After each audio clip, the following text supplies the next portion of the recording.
paper is a sentiment and not a conviction.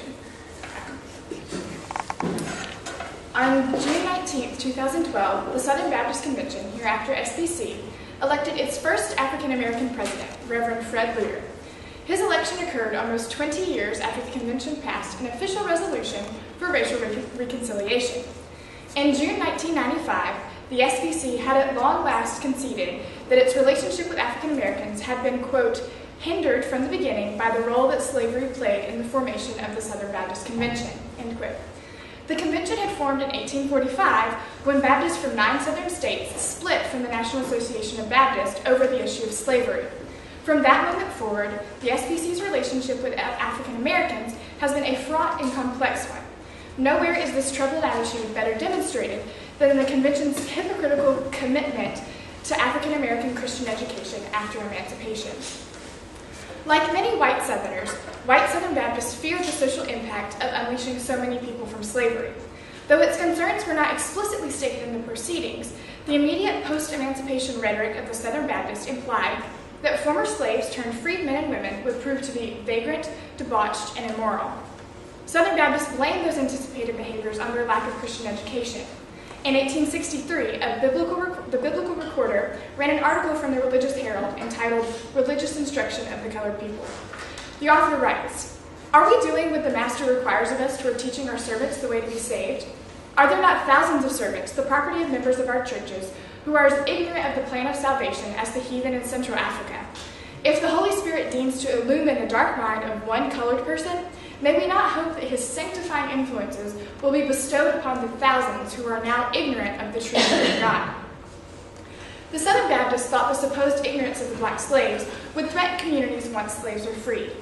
In North Carolina, the Committee on Religious Instruction of the Colored Population resolved that, quote, "these people, ignorant and credulous and possessing lively emotions and strong passions, may easily become a dangerous and baneful element in every community," end quote. In order to preserve itself and Southern communities from the perils of immorality, the regional SBC resolved to promote a comprehensive system of evangelization. Later in the 1866 proceedings of the Regional Convention meeting, the Committee on the Religious Instruction of Colored People resolved that because of the changed relations to the colored people, Southern Baptists were responsible for providing religious instruction to African Americans. This set the Southern Baptists apart from other evangelical denominations and organizations doing educational work in the South. While a myriad of organizations were committed to obtaining better educational opportunities for African Americans, none were as exclusively committed to Christian education and evangelization of African Americans as the Southern Baptists. The SBC represented the largest denomination in the South. It was comprised of a diverse group of congregants and sought to meet the demands of all the people it served, even African Americans. The Southern Baptist denomination had been appealing to African Americans since early in the 19th century. Some African Americans attended church with their white masters, but were relegated to standing outside to listen to the sermons or sitting in another section of the church. Other African Americans wanted to create their own Black Baptist churches. However, these churches were typically supervised by white Baptists. White Southern Baptists did not trust the doctrinal quality of the untrained Black ministers, so usually local white Southern Baptist churches placed a white minister over a Black Baptist church. By the 1830s, over 150 of these separate churches had formed. The Baptist Church remained popular with African Americans even after emancipation, as its independent structure allowed local churches to decide how to respond to the new relationship between African Americans and whites. Some newly freed African Americans hoped that these white Baptist churches would offer them places of equality where they could engage in Christian service. After the Civil War, Black Baptists made greater efforts to be autonomous in order to escape repeated subjugation. Though the numbers vary slightly from state to state, approximately 50% of Baptists in the South were African American. In some states, as in Georgia, the number of Black Baptists even exceeded white Baptists. In 1868, Black Baptists in Virginia had formed their own state convention. By 1890, 54% of all African American Christians in the South were Baptist. As the number of practicing Black Baptists rose, they continued to attempt to organize themselves in many of the southern states. The SBC was not necessarily supportive of Black efforts at securing autonomy. Instead, it argued that in order to protect the safety and security of white communities from the allegedly uneducated Black masses attending their services, it needed to encourage its local, predominantly white churches to provide Sunday schools and ministerial training for African Americans. Historians have argued that many white Baptist leaders involved in the SBC were using these programs to maintain their racial domination, despite slavery's end. Their desire to control free people through the Baptist Church highlights a strange paradox in the history of the SBC, and that is the subject of this paper, which uses the reports of the SBC, as well as the North Carolina Southern Baptist Association's proceedings between 1865 and 1900, to argue that though the convention repeatedly resolved to provide religious and vocational training to African Americans, these resolutions had no impact on African Americans. In fact, the educational efforts of the regional SBC toward African Americans were self-serving. The SBC controlled the information and opportunities it provided for African Americans in a way that ensured their continued white dominance. The only state that did not necessarily follow the same trend as the regional convention was North Carolina. The rhetoric of North Carolina Baptist associations evolved over time to be more inclusive of African Americans, but only in a vocational sense. Despite possessing the strongest series of academies and institutions for African Americans in the South, North Carolina Baptist exceptionalism reflected the SBC's continued unwillingness to rethink racial order, as the majority of the work in North Carolina's four-man institutions for Black Baptists was done by Black Baptists without assistance from white Southern Baptists in the state. The structure of the Southern Baptist denomination helps explain how the SBC maintained racial hierarchy in the post-Civil War South. A key feature of the denomination has always been and remains the fact that the local church has held the power to make its own decisions. The regional convention did not hold individual Southern Baptist churches to any strict standards, policies, or doctrines other than the central doctrines of the Christian faith. Membership and participation in the statewide and regional convention meetings of the Southern Baptist was obtained through monetary contribution to convention funds and missions. The number of representatives a church could send to the annual regional convention depended on the monetary amount the church contributed. The representatives got to vote on convention resolutions, so churches that sent more representatives had more say in convention policies. Additionally, the churches directed where their money was to be allocated, which meant more money was funneled into certain institutions and programs than others. This system gave larger and wealthier churches more influence in the convention, despite the anti-hierarchical, decentralized organization of the church. The wealthier churches were usually in places that had more to lose through emancipation, as their members generally owned more slaves. Their representatives would support programs and policies that balanced and stabilized the shifting status quo in order to keep their labor force intact and to cut down on political and social disruption as African Americans laid claim to their new rights. Thus, the very structure of the denomination created an inherently unbalanced power dynamic. The SBC had established a Committee on Instruction of Colored People as early as 1846, and this committee reported that local churches throughout the South had been steadily taking up the calls of African American education through oral instruction in Sabbath schools before the Civil War. Despite the growth of the African American presence in Southern Baptist and other evangelical Christian congregations after the Civil War, the convention reiterated that to ensure the safety and security of local white communities, white Southern Baptists should work toward education for African Americans. By fretting over the security of whites, the convention revealed that it was dedicated to the preservation of existing social order. The convention's anxiety about African American morality meant that the educational movements it initiated would be saturated in religion. The convention's version of morality was inextricably linked to religion. The Central Association in North Carolina ruled that African Americans would be dangerous if left to their own devices, but would be, quote, useful if guided by proper influence. And as such, Sabbath schools aimed at Black children are one of the prime methods of social control that the SBC promoted for all churches. In 1863, the convention had resolved that Sunday schools were the backbone of the church, and if each Baptist church had a Sunday school program, the schools would strengthen the Baptist denomination and the Confederacy too. Sunday schools were intended to impart communal values to the young people of the church, white or Black, and to teach basic principles of the faith.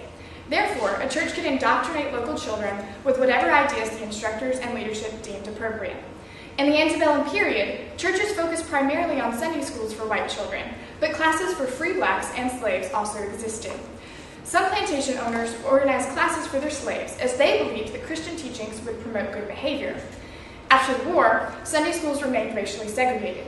The convention questioned if it should wait for other societies or denominations to assist local churches in setting up Sunday schools for African Americans.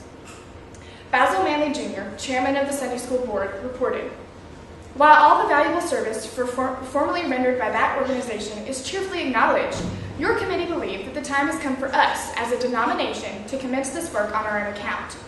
We are more deeply interested than others can be in instituting a Sunday school in every Baptist church, and we can do more, if we will, towards accomplishing it than others can. Though the churches were supposed to be autonomous, the convention claimed responsibility to institute Sunday schools for the churches.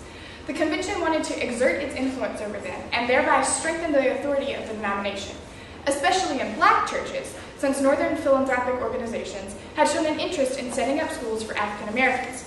In North Carolina, Southern Baptists agreed that others who were not as qualified would step in and educate African Americans unless the Southern Baptists took control. Southern Baptists across the South fought against Northern influence in order to educate African American children in a manner that served Southern Baptist ideas of proper racial hierarchy. African American children did not have the same access to public education that white children had. For that reason, the Sunday school became the primary place for black children to achieve basic literacy. All Baptist Sunday schools were expected to circulate tracts and pamphlets around the community to proselytize and raise literacy among pupils. Baptist Sunday school attendees, black or white, were to be inculcated in Baptist beliefs and morality. Sunday school teachers taught these principles through various literature approved by the Sunday School Board. The literature had become commonplace in all denominations after the Civil War and generally contained brief patriotic history lessons and lessons on proper morals, such as piety, obedience, and honesty. However, the primary goal of Sunday schools was conversion. Churches rejoiced when children converted to the faith, and a number of converts were written down in church records. The number of converts was easy to count, and therefore churches had a way to measure their growth and compare to other churches. By focusing on gaining converts through Christian education in Sunday schools, Southern Baptists built up the power of the Southern Baptist denomination, which reinforced the white-dominated racial order. Though the leadership of the Southern Baptist denomination continued to push for increased presence of Sunday schools in Southern Baptist churches, not all areas complied with the resolutions. The Central Baptist Association in North Carolina, which consisted of about 10 churches, did not report even slight growth in the Sunday school program until 1869.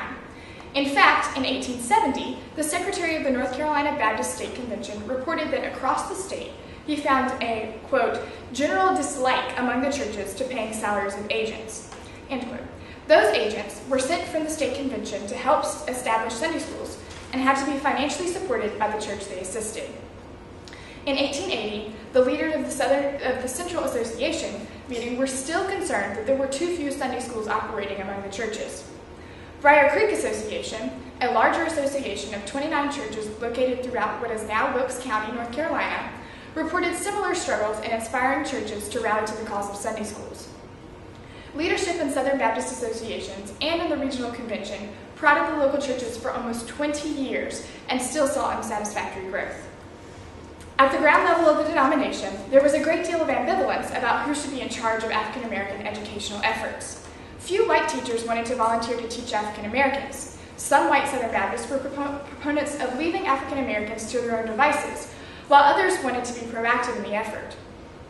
Southern Baptist leaders did little to rectify these points of view. They seemed to be content with the sluggish progress of Sunday schools. The convention also attempted to maintain racial hierarchy in the South through its focus on providing higher education for us aspiring black ministers.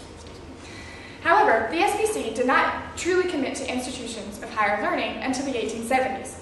In 1874, one of the main goals of the Home Mission Board of the SBC was to help educate colored ministers who contemplate missionary labors. Upon first look, this might seem strange, as many black Baptist churches were still under the control of white Baptists. African American churches within the convention pushed for increased availability for training black Baptist men so that they could gain autonomy from their white supervisors.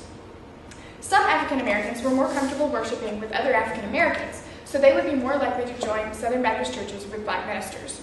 However, white Southern Baptists held some degree of control over their black brethren for many years, which put them in a comfortable place to continue to dominate race relations, regardless of how many African American ministers they educated. In 1874, the convention only supported 2 African American men at institutions of higher learning, one in Georgia and one in Louisiana, and it lamented that it could not fund more. The Sunday School Board reported, quote, "There are others of this class of colored men who have been recommended to the board for their support, but the limited means for this department of operation have compelled us to decline," end quote.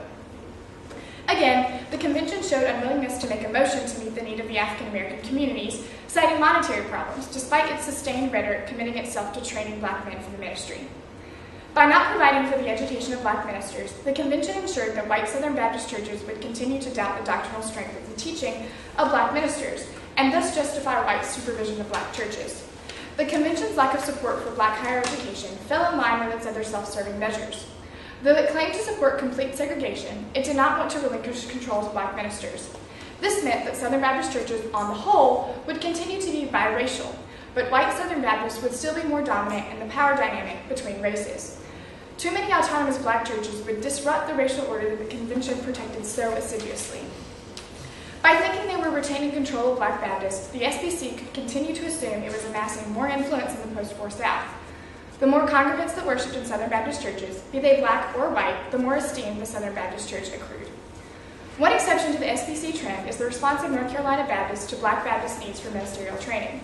In 1867, NC Baptist rhetoric had evolved, and the associations within the state resolved that changing times required that black Baptists needed educated ministers and more vocational education. However, the NC Baptists pointed out that many communities were suffering from a loss of a free labor force, and as such, the majority of their reinvigorated educational efforts revolved around developing African Americans' vocational skills. North Carolina boasted several strong, successful institutes of higher learning, such as the Waters Normal Institute, Shaw University, New Bern Collegiate Institute, and Thompson Institute. In 1877, the Briar Creek Association declared that education was important for all people, not just white or black. The rhetoric of Briar Creek Baptists and other NC Baptists had finally developed into explicit egalitarianism, but the motives behind it continued to revolve around the fact that to maintain the status quo, black Americans needed educated ministers to draw more African Americans to Southern Baptist churches. In an 1877 Biblical Recorder article about the changed relations between whites and blacks, commented on the efforts of the convention to aid African Americans. Quote, "It is a sentiment and not a conviction. Conviction always finds expression in active effort, in real work, while sentiment is satisfied with mere talk." End quote. White Southern Baptists talked a lot about assisting African Americans between 1865 and 1900, but their rhetoric never really turned into concrete efforts. The regional convention claimed it supported the education of newly freed people through the establishment of Sunday schools and institutions of higher learning, but it never established an educational apparatus for African Americans that would improve their earthly lives and opportunities. The SBC seemed to focus its energies on the afterlives of African Americans instead. The supposed conviction of the SBC to educate African Americans to increase their marketable skills never translated into active efforts. The convention operated on sentiment, merely talking about the many needs of African Americans to assuage their own fears, instead of meeting African Americans' immediate needs. The convention's repeated resolutions to assist African Americans made it seem like the paradigm of benevolence from an external perspective, and this would improve the convention's standing among other associations and denominations. Despite its egalitarian rhetoric, the SBC did not provide new resources for African Americans until after the beginning of the 20th century.